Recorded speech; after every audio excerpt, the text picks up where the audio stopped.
Izinkan saya berkongsi dengan hadirin dan hadirat yang dirahmati Allah Subhanahu wa taala sedikit berkaitan dengan panduan kita menjalani ibadah puasa dalam bulan Ramadan al-Barak. Panduan ini bukan berkaitan dengan perihal bagaimanakah kita melakukan ibadah. Bismillahirrahmanirrahim. Rabbi syrah li sadri yassir li amri wahlul 'uqdatam min lisani yafqahu qawli ya rabbal alamin. Bismillahirrahmanirrahim. Assalamualaikum warahmatullahi taala wabarakatuh. Alhamdulillahi rabbil alamin. Wassalatu wassalamu ala rasulihil amin sayyidina wa maulana Muhammad wa ala alihi wa sahbihi ajma'in. Yang saya muliakan Tuan Imam, Tuan Bilal yang dirahmati Allah Ta'ala, hadirin hadirat. Dan petang berbahagia ini semoga Allah Subhanahu wa Ta'ala mengampunkan dosa-dosa kita, berikan keberkatan di atas amalan kebajikan kita, menerima segala ibadah kita, dan insya-Allah Ta'ala pada hari akhirat nanti Allah Subhanahu wa taala akan tempatkan kita bersama dengan para anbiya, para syuhada, para salihin fi jannatil ula, dalam syurga Allah Subhanahu wa taala yang maha tinggi, fi jannatil firdausi a'la insya-Allah taala, amin. Alhamdulillahirabbil alamin. Bersyukur kita kepada Allah Subhanahu wa taala di atas limpahan kurnia-Nya diberikan pertemuan pada waktu yang berkat ini, pada hari yang berkat ini, pada bulan yang berkat ini.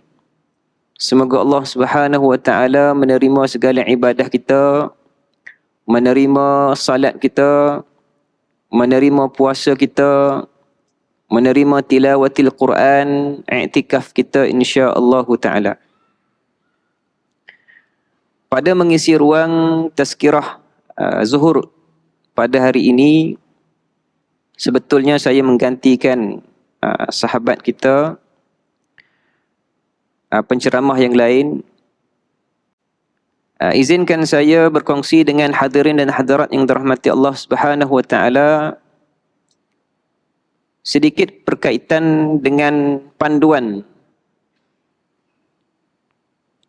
kita menjalani ibadah puasa dalam bulan Ramadan al-Barak.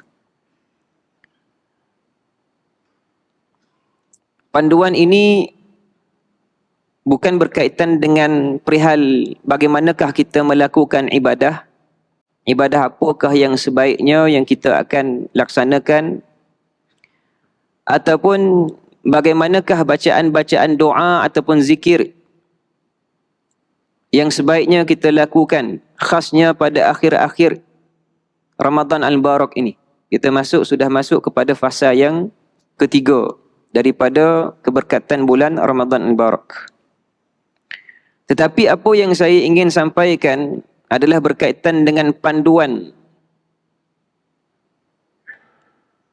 pemahaman dan juga pemikiran kita ketika mana kita melakukan ibadah berpuasa pada bulan Ramadan al-Barak. Perkara ini saya fikirkan sangat penting kerana pertamanya sekali apabila kita berbincang tentang ibadah puasa bulan Ramadan al-Mubarak, dia bukanlah ibadah yang khusus diberikan ataupun difardukan ke atas umat baginda Nabi sallallahu alaihi wasallam. Bukan umat ini sahaja yang difardukan untuk menunaikan ibadah puasa pada bulan Ramadan al-Barak. Bahkan umat-umat yang terdahulu sebelum daripada umat Nabi sallallahu alaihi wasallam juga telah difardukan untuk beribadah puasa pada bulan Ramadan al-Barak.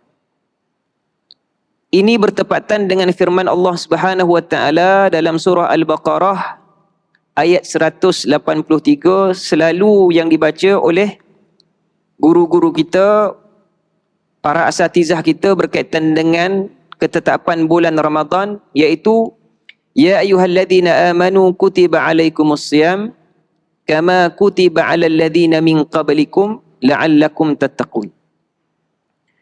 Di dalam ayat itu Allah Ta'ala menerangkan tentang bagaimanakah kefarduan puasa bulan Ramadan ini telah difardukan ke atas kalian, yakni ke atas umat baginda Nabi sallallahu alaihi wasallam, juga ke atas umat-umat yang sebelum daripada kalian. Jadi Allah Ta'ala telah menerangkan perihal puasa bulan Ramadan ini secara terang, secara jelas, dan ianya mu'tamad. Tidak ditakwilkan lagi. Cuma apabila kita sebutkan golongan yang terdahulu, iaitu min qablikum, umat-umat yang terdahulu, mereka juga telah berpuasa, ini menandakan, mengisyaratkan kepada kita bahawasanya kita telah mempunyai ikutan. Kita telah mempunyai ikutan. Bukan sekadar puasa ini difardukan dan kamu laksanakan mengikut apa yang kamu inginkan, tetapi puasa ini telah difardukan terhadap orang-orang yang terdahulu dan mereka ini telah menunjukkan cara yang betul, cara yang sebenar untuk melakukan ibadah puasa bulan Ramadan Al-Barak ataupun ibadah puasa itu sendiri. Apabila kita cermati kepada perihal ataupun kepada fakta ini, maka kita akan faham bahawasanya apabila kita melakukan ibadah puasa, ibadah ini mempunyai ciri-cirinya, panduan-panduannya, mempunyai tertibnya yang mesti diisi, mesti dipenuhi dan mesti diikuti tanpa ada di dalam kehendak kita sendiri yang melakukannya. Dengan maksud lain, puasa ini ada bahagiannya yang bersifat zahirian, iaitu bersifat zahir, iaitu imsak, menahan makan, minum, dan juga berhubungan dengan suami ataupun isteri pada siang hari sehinggalah tenggelamnya matahari. Ini adalah konsep puasa yang kita sebutkan imsak. Siapa sahaja yang laksanakan ini, maka telah disebutkan dalam sudut fiqhnya, dalam sudut syariatnya, dia telah berpuasa. Akan tetapi ada di sana lagi satu bahagian yang bersifat maknawian, yang sering disebut oleh baginda Nabi sallallahu alaihi wasallam, iaitu perihal yang boleh membatalkan pahala puasa, bukan membatalkan perlakuan puasa, tetapi pahala puasa itu. Contohnya apa? Qaulaz zur wal amala bihi, bercakap dusta dan berlaku dengan perlakuan dusta, tidak menahan mulut daripada perkara-perkara maksiat, ghibah, memaki, mencaci. Ini semua walaupun dilakukan oleh orang yang berpuasa, tidak membatalkan puasanya dari sudut syarak, tetapi mengurangkan ataupun menghapuskan pahala puasanya dari sudut akhlak ataupun tasawuf. Maka hadirin hadirat yang dirahmati Allah Ta'ala, umat-umat yang terdahulu, apabila Allah Ta'ala sebutkan kutiba alal ladzina min qablikum, orang-orang yang terdahulu, ayat itu bukan sekadar saja mencantikkan ayat. Bukan perkataan umat-umat yang terdahulu itu diletakkan oleh Allah Ta'ala sebagai mencantikkan ayat itu, menjadikan ianya gramatis, bukan. Tetapi ayat itu ada signifikannya, ada kepentingannya yang mesti kita fahami, yang mesti kita ambil panduan. Maka ulama membincangkan umat-umat yang terdahulu itu yang juga mereka difardukan puasa ada dua kelompok. Satu kelompok yang disebutkan sebagai mumtani'an ataupun mukhalafan, iaitu orang-orang yang tidak boleh kita ikuti puasa mereka. Mereka juga petunjuk kerana Allah Ta'ala menyebutkan umat yang terdahulu. Maka umat yang terdahulu itu ada juga yang tidak boleh diambil perlakuan mereka, tetapi diambil tauladan daripada mereka. Apa yang mereka lakukan itu menyalahi syarak, maka kita mengambil apa yang diambil, yang disuruh oleh syarak, yang disebutkan oleh ulama, iaitu mumtani'an ataupun mukhalafan. Golongan yang kedua adalah golongan yang disebutkan qudwatan, mesti diikut. Mereka telah berjaya dalam ibadah puasa mereka, sama ada zahir ataupun batin. Baik. Maka golongan yang mumtani'an, golongan yang ditegah untuk mengikuti cara mereka berpuasa itu disebutkan oleh para alim ulama berpandukan kepada ahli-ahli tafsir, mereka itu adalah daripada ahlul kitab. Ahlul kitab yang mana mereka ini telah merubah etika, telah merubah waktu, telah merubah rukun-rukun yang ada di dalam puasa yang ditetapkan ke atas mereka. Contohnya Ramadan jatuh pada bulan syiddah, iaitu pada bulan yang panas. Maka mereka merubah waktu 30 hari ataupun 29 hari itu kepada bulan yang lebih sejuk. Pada bulan yang dingin, pada bulan yang mereka rasai keselesaan. Mereka berpuasa 29 hari ataupun 30 hari dan ditambah dengan 10 hari. Maka mereka berpuasa 40 hari. Ini adalah caranya golongan-golongan ahlul kitab. Mereka ini berpuasa mengikut daripada apa yang mereka rasakan senang, mereka rasakan mudah. Bukan mengikut daripada syariat yang Allah Ta'ala turunkan ke atas mereka. Maka Allah Ta'ala perintahkan kepada kita, jangan ikuti kepada mereka ini. Bukan perubahan hari sahaja, tetapi sikap yang mereka lakukan, iaitu mengambil mudah daripada ibadah puasa mereka. Apa yang kita ini sebagai umat Nabi SAW mengambil mudah dalam puasa kita? Banyak tuan-tuan. Antaranya apabila kita berpuasa, kita tidak mengambil berat terhadap akhlak dan budi kita. Kita tidak menjaga lidah kita. Kita tidak menjaga pandangan kita. Kita masih lagi berhibur. Kita masih lagi meninggalkan tilawatil Quran. Kita masih lagi meninggalkan sunnah-sunnah. Kita meninggalkan sembahyang dan sebagainya. Kerana kita rasakan bahawasanya ibadah puasa itu sudah memadai bagi orang yang seumpama dengan kita. Sedangkan inilah sikap yang dilarang oleh Allah Ta'ala dan dilarang oleh baginda Nabi SAW. Manakala umat yang disuruh diikutinya pula, apabila kita lihat saja dalam Al-Quran, sangat banyak. Contohnya, dalam Al-Quran apabila Allah Subhanahu Wa Ta'ala menyebutkan di antara individu ataupun mereka secara berkumpulan yang menunaikan ibadah puasa ini, di antaranya adalah Nabi Daud alaihissalam. Nah, sebab itu disebutkan oleh baginda Nabi SAW, sebaik-baik puasa itu adalah puasanya Nabi Daud. Kerana berpuasa satu hari, berbuka satu hari. Kemudian selain daripada itu, Al-Quran juga menceritakan tentang Ashabul Kahfi. Mereka disebutkan oleh setengah ulama juga berpuasa. Mereka juga berpuasa walaupun dikatakan selama 300 tahun ataupun lebih mereka itu tidur, maka tidur itu juga tidak menjamah makanan. Seumpama mereka ini berpuasa. Selain daripada itu, ada juga yang disebutkan sebagai Uzair. Uzair ini yang telah disebutkan oleh Allah Subhanahu Wa Ta'ala dimatikan selama 100 tahun. Dan disebutkan oleh ulama, tempoh 100 tahun itu juga dia tidak menjamah makan dan minum. Maka ini juga dikatakan dia juga telah berpuasa. Selain daripada itu, ada seorang lagi yang disebutkan dalam Al-Quran sebagai orang yang berpuasa, iaitu Maryam. Maryam alaihassalam yang disebutkan daripada perkataannya sendiri, inni nadartu lirrahmani sauma. Saya ini bernazar kepada Tuhan yang Maha Pemurah untuk berpuasa.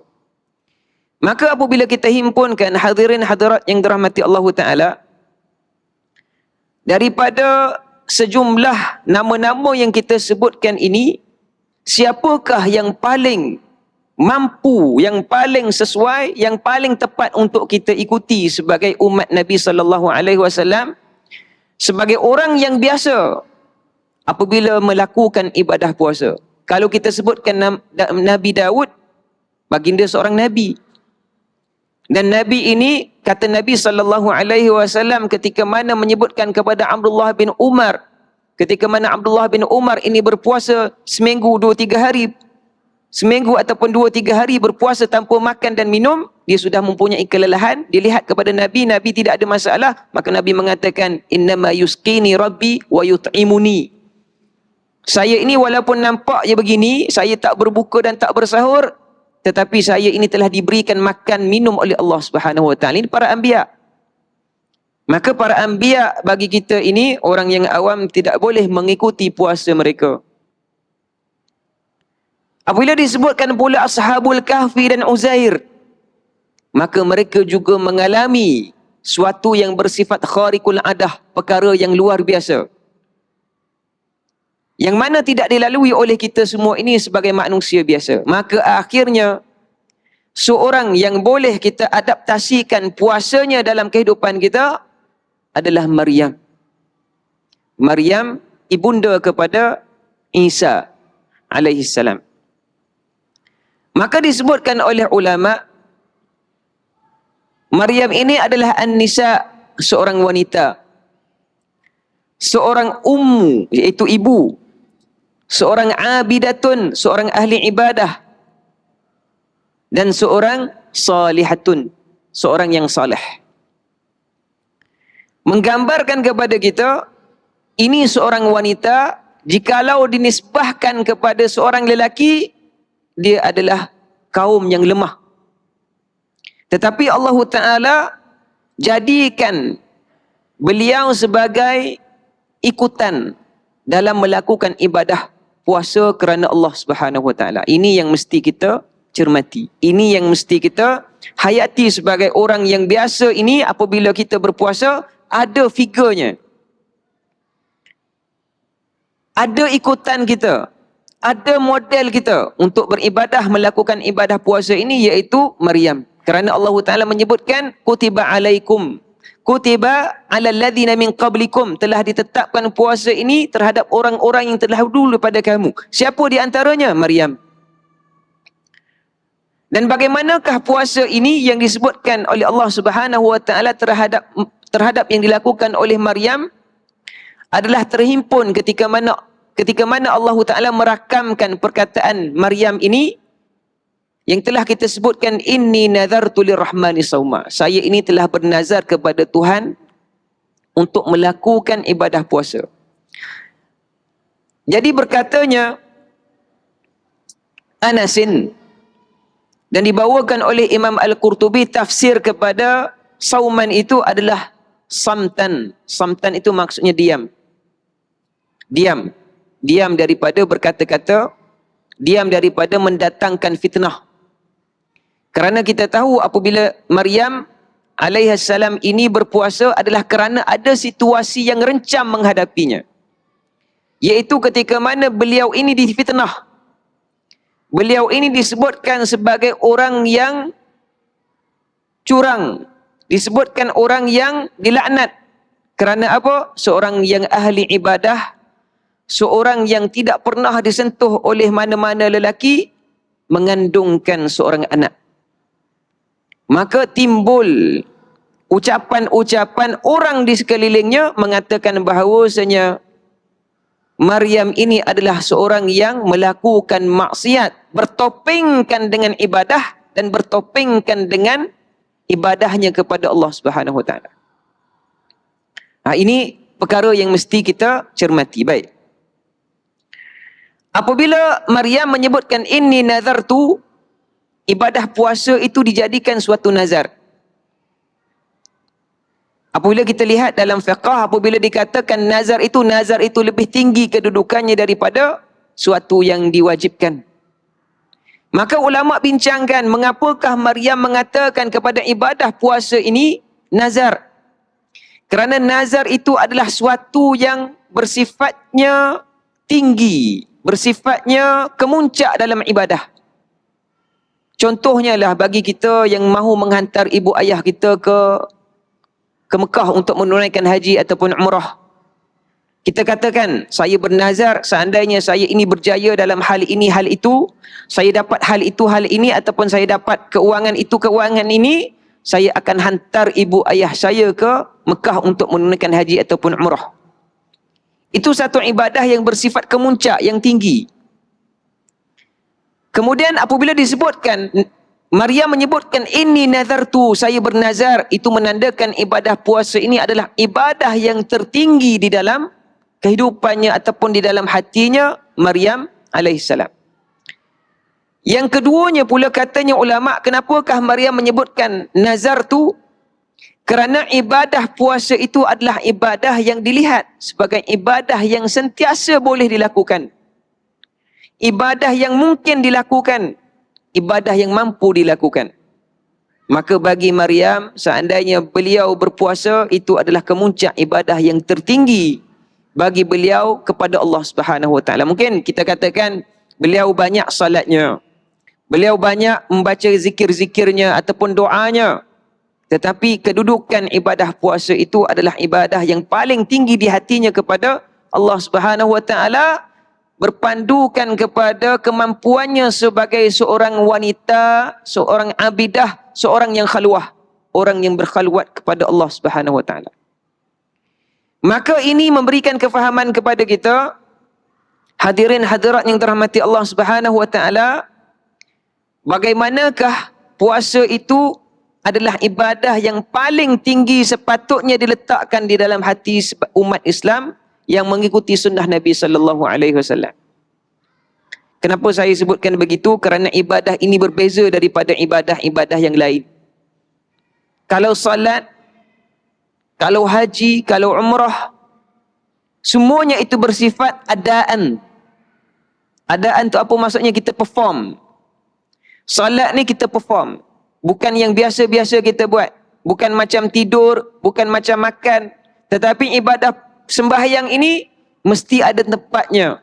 Mesti ada gerakannya. Yang tidak biasa dilakukan oleh manusia. Adapun berpuasa, berpuasa itu bukan adaan. Dia bukan melaksanakan, bukan perform. Puasa itu adalah apa? Puasa itu adalah imsak, menahan. Puasa itu tidak memerlukan adaan, tidak memerlukan bentuk form. Puasa itu adalah benda yang paling basitah, paling senang, paling mudah, paling biasa dengan manusia. Tetapi ianya lah yang paling disukar dilakukan oleh manusia. Paling sukar dilakukan oleh manusia. Sebab itu apabila Allah Subhanahu Wa Taala menyebutkan di dalam hadis kudusi bagaimana Nabi sallallahu alaihi wasallam menyatakan bahawasanya segala ibadah anak Adam ini akan diganjarkan, dibalas balik untuk dia, illa siyam, melainkan puasa, fa innahu li wa ana ajzi bih. Puasa yang bagaimana yang disebutkan oleh Allah Subhanahu Wa Taala. Sebab itu Imam Al-Ghazali rahimahullahu taala wa iyah, ketika mana membicarakan tentang tingkatan-tingkatan puasa itu, beliau menyebutkan ada tingkatan. Ada tingkatan puasa yang bersifat umum. Puasa yang menahan makan minum dan juga bersama dengan suami ataupun isteri. Daripada terbitnya fajar sehinggalah terbenamnya. Ini dikatakan puasa umum. Kemudian ada juga puasa yang disebutkan khusus. Puasa khusus. Iaitu puasa yang menjaga hati dan akal. Menjagakan semua anggota ini, kemudian menjaga akalnya. Kemudian ada juga yang disebutkan oleh Imam Al-Ghazali, tingkatan puasanya khususul khusus. Puasa yang semata-mata diserahkan kepada Allah Subhanahu Wa Taala. Untuk mencapai kepada puasa itu, katanya Imam Al-Ghazali, ada 6 langkah. Puasa yang terbaik yang dilakukan oleh para anbiya was-siddiqin adalah puasa khususul khusus. Ada jalan-jalannya, ada langkahnya, ada 6 step untuk sampai kepada puasa itu.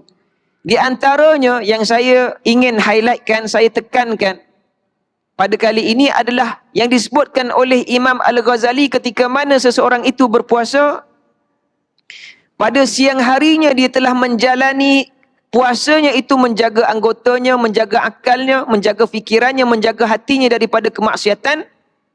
Tetapi pada malamnya, dia mesti duduk di antara bainal khawfi war raja.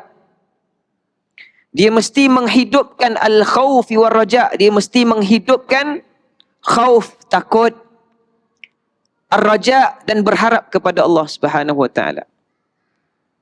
Maksudnya pada siang hari dia berpuasa, maka pada malam hari saja, masuk saja dia berbuka puasa, maka dia mesti menghadirkan sepanjang malamnya sehinggalah dia bertemu dengan puasa esok harinya, al-khawf wal raja, iaitu takut dan juga berharap. Apa maksud takut? Iaitu dia takut amalan sepanjang puasanya siang harinya itu ada kelompangan, ada kekurangan, ada kesilapan, ada kesalahan, ada kecacatan. Dia takut. Saya dah berpuasa sepanjang hari, tetapi saya takut ada kekurangan daripada ibadah puasa saya ni. Saya bimbang. Kerana apa? Kerana puasa ini tidak akan ada waktu yang sama dengannya, walaupun ianya berulang-ulang setiap tahun. Tahun ini berbeza. Hari yang pertama bulan Ramadan tahun 1445 ini berbeza. 1444 juga berbeza. 1446 nanti juga insya-Allah taala berbeza, walaupun satu hari Ramadan. Maka dia bimbang, ruginya kalau puasa saya ini ada kelompangan, ada kecacatan, ada kekurangan dan sebagainya. Saya bimbang. Tetapi dalam masa yang sama, katanya Imam Al-Ghazali, dia juga mengharapkan kepada Allah Subhanahu wa taala menerima akan ibadah puasanya itu. Saya tahu ibadah saya kurang, saya tahu ibadah saya ini ada kecacatannya, saya ada tertinggal tilawah Al-Quran, saya ada tertinggal sunatnya di situ di sini, dan saya mungkin tertinggal kebanyakan iktikaf di masjid pada akhir Ramadan ini. Tetapi saya berharap ibadah puasa Ramadan saya ini diterima oleh Allah Subhanahu wa taala. Ini yang Imam Al-Ghazali katakan, kalaulah boleh dihidupkan pada tiap-tiap malam Ramadan Al-Barak, maka inilah yang akan menjamin seseorang itu akan meningkatkan puasanya kepada khusus dan juga kepada khususul khusus insya-Allah taala. Maka hadirin hadirat yang dirahmati Allah Subhanahu wa taala, apabila kita cermati kepada apa yang disebutkan oleh Maryam ini, di antara lain yang boleh kita faham bahawasanya ini adalah ibadah manusia yang lemah. Manusia yang mengakui dia ada kelemahan. Maka bagaimanakah untuk menyelamatkan dirinya? Maka dia banyak takarub kepada Allah Ta'ala dengan melakukan ibadah puasa. Itu yang pertama. Yang keduanya, Maryam ketika mana menjalani ibadah puasa ini adalah sebagai suatu yang beliau harapkan sebagai satu jalan keluar daripada segala fitnah. Maksudnya, bertambah banyaknya ujian terhadap seseorang itu dan bertambah kuat melakukan ibadahnya, itu adalah tandanya dia adalah seorang yang mendapat hidayah dan taufik daripada Allah Subhanahu wa taala. Dalam Al-Quran, Maryam disebutkan, alangkah baiknya kalau saya mitu haza, saya mati pada saat ini dan saya dilupakan. Nasyan mangsiya, saya dilupakan. Bukan bermaksud beliau mengharapkan kepada kematian. Bahkan beliau mahukan ketiadaannya itu menutup mulut-mulut orang yang sedang berbicara fitnah terhadapnya.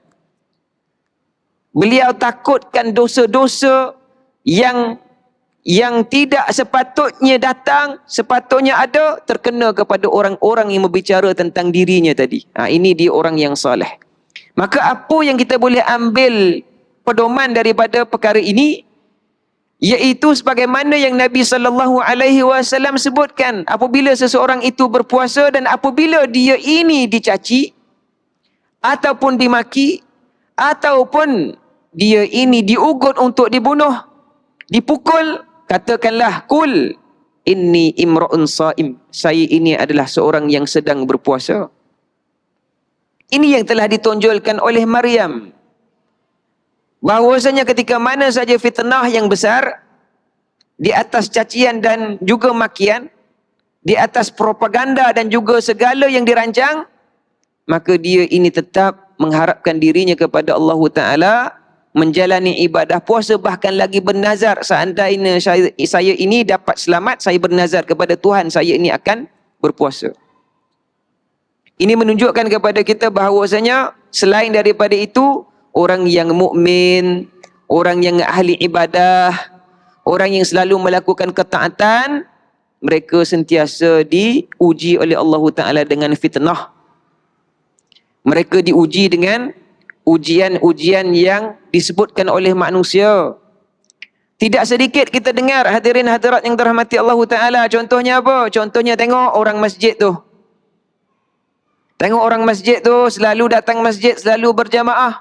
Tiba-tiba salah seorangnya buat benda yang sedikit saja tersilap. Semuanya menjadi CCTV, spektrum, semuanya menjadi apa? Pandangan masyarakat. Masyarakat tak berhenti-henti bercakap. Tengok imam tu. Imam tu silap sikit je. Panjang diceritakan oleh masyarakat. Bilal tersilap sedikit saja. Semua dicakapkan oleh masyarakat. Kerana apa? Kerana itulah ujian bagi orang-orang ahli ibadah. Itulah ujian bagi orang-orang yang saleh. Tak sedikit kita dengar, kalau berlakulah pertelingkahan di antara suami isteri, timbul perkataan. Kalau suami yang katakan, enti kepada isteri, enti ni ahli ibadah, tetapi ini perangainya. Tak sedikit begitu kan? Suaminya ahli ibadah, isteri mengatakan, enta ni ahli ibadah, tetapi tak macam ahli ibadah. Kan banyak kan perkataan begitu. Itu menandakan, hadirin hadirat yang dirahmati Allah Ta'ala, apabila kita bacakan apa yang berlaku terhadap Maryam ini menunjukkan Allah Ta'ala sendiri memaparkan kepada kita, orang-orang yang senantiasa melakukan ibadah ini sentiasa akan ada ujian yang berat daripada Allah Subhanahu Wa Ta'ala. Dan akhirnya, hadirin hadirat yang dirahmati Allah Subhanahu Wa Ta'ala, ingatlah ketika mana Allah Subhanahu Wa Ta'ala memerintahkan ibadah puasa ini kepada umat Islam. Allah Ta'ala menyebutkan la'allakum tattaqun. La'allakum tattaqun, supaya kalian ini bertakwa kepada Allah Subhanahu Wa Ta'ala. Perkataan takwa ini yang disebutkan oleh Allah Subhanahu Wa Ta'ala dengan perkataan la'allakum itu lam liturja. Disebutkan lam liturja, bukan litalab. Dalam bahasa Arab maksudnya liturja itu apa dia? Diharap-harapkan.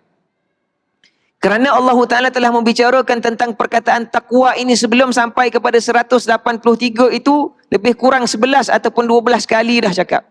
Allah Ta'ala dah sebut dah. Bermula dengan alif lam mim dzalikal kitabu la raiba fihi hudal lil muttaqin. Bermula daripada itu Allah Ta'ala dah sebut tentang perkataan takwa, sehinggalah kepada puasa Allah Ta'ala sebut la'allakum tattaqun. Jadi perkataan takwa ini banyak maksudnya dalam Al-Quran.